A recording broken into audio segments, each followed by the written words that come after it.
You ask Tiger to solve. This deals with linear equations with one unknown. The final result is f equals 3. Let's solve it step by step. Swap sides. Group all constants on the right side of the equation. Subtract 5 from both sides.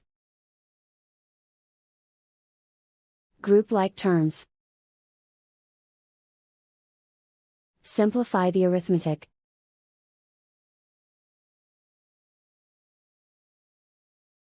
Isolate the f. Divide both sides by -4. Cancel out the negatives. Simplify the fraction. Cancel out the negatives.